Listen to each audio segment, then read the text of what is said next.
Oral hygiene, specifically gum disease, has been found to have a direct connection with heart health. So in this video, we're going to be talking about 4 gum disease myths that you should know. Coming right up.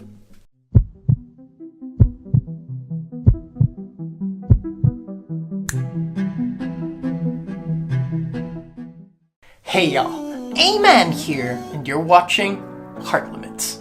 Now before we jump into what the 4 myths are, we of course have to break down what gum disease actually is.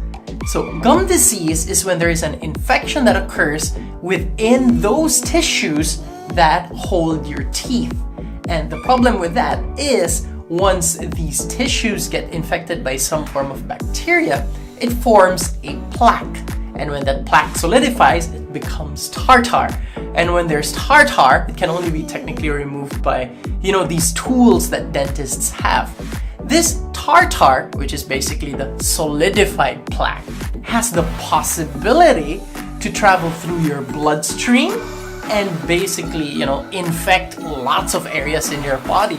If ever there is a damage in your heart in some way, whenever it passes through your bloodstream, it has a possibility to create this form of inflammation.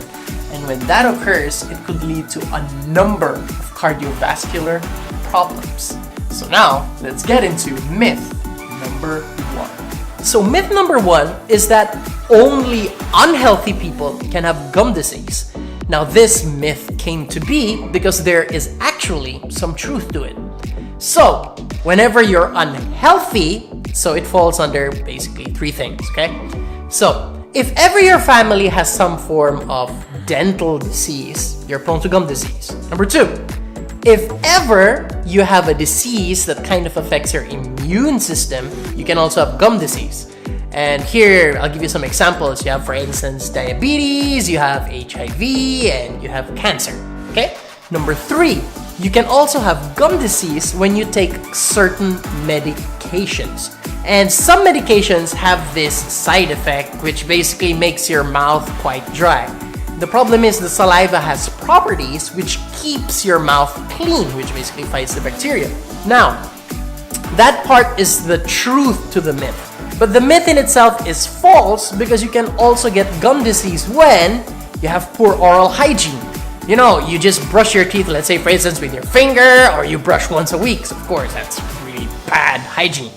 Number 2 is that what if you have some form of hormonal change? So by here, I could mean, you have menstruation, you've just hit puberty, you've hit menopause, or, you have your monthly menstruations. Wait, I think I kind of said that already.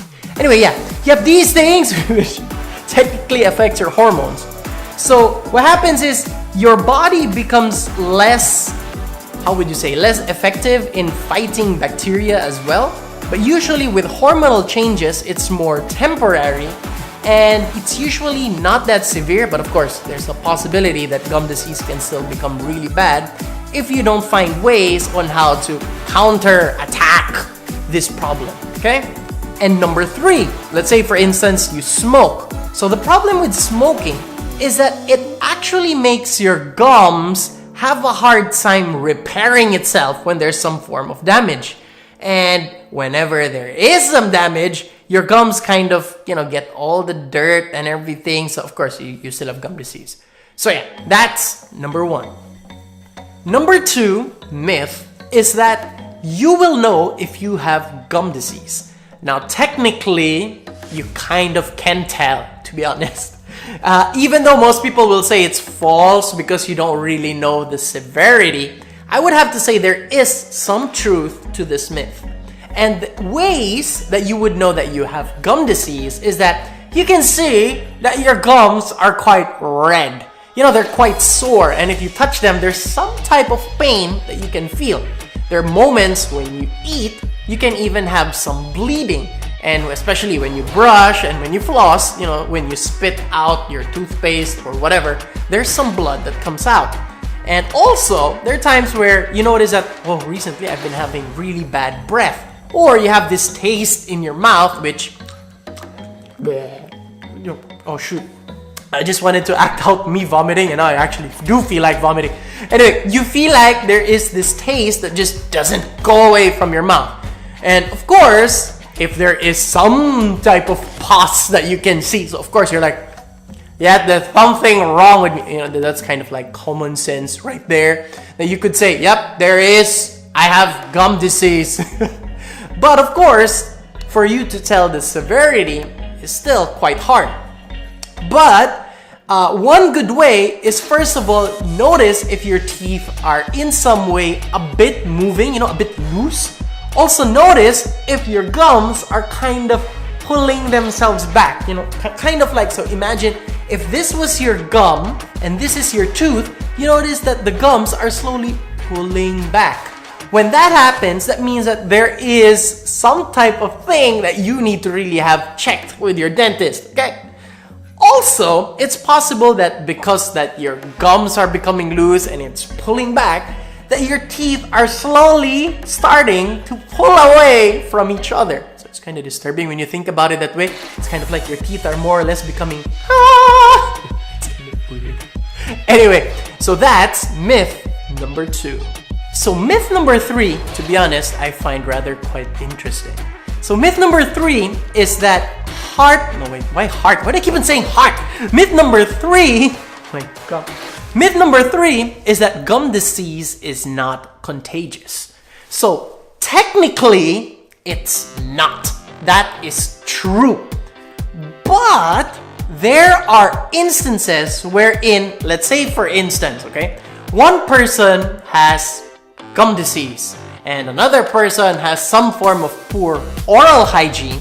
So that person also has a level of gum disease. You know, there's different levels. Anyway, so what happens is when these two people, let's say, kiss or whatever, whenever they do some form of thing, what can occur is that because of the bacteria that's present in one mouth plus the bacteria of the other mouth, you can actually speed up and worsen the state of your gum disease to some extent. So in that regard, it's not technically contagious because the person has a form of it, but it's a contributory factor in making gum disease from one person worse to a person who has also some form of gum disease. If you kind of get what I mean. Anyway, that's number 3. Myth number 4. Now, myth number 4 is that you need to use a hard, bristled toothbrush to make sure that your teeth are clean. Now, this myth is totally false. And this is mainly because, in reality, even with a soft bristled toothbrush, you can clean your teeth pretty well. And the thing is, the dirt that's actually in your mouth is usually pretty soft. You know, it's a bit kind of like, imagine cottage cheese. So it's pretty soft, and with a soft bristled toothbrush, you can do the exact same thing. And the problem with, in reality, is that if you actually use a hard bristled toothbrush, it can actually result to gum recession. You know, just like what I said earlier, where your gum kind of pulls away from the tooth. Yeah, that can happen with a hard bristled toothbrush. And not only that, you can actually create some damage to the enamel of your tooth because it's so rough that it kind of scrapes the thing totally, which kind of, you know, also affects your tooth in itself. So basically, yeah. So remember, what's important is that you have a toothbrush which is soft, bristled, and at least which is comfortable for your jaw, and something that can technically reach at the far ends of your mouth. So to be honest, I know a couple of people that actually use, you know, these kids' toothbrushes because it's small and they can make it go further in and clean better all portions of their mouth. So, once again, Aman here, and you're watching Heart Limits. Now remember, dental, or rather oral hygiene is very, very important because it is highly contributory to heart health. So, once again, see ya.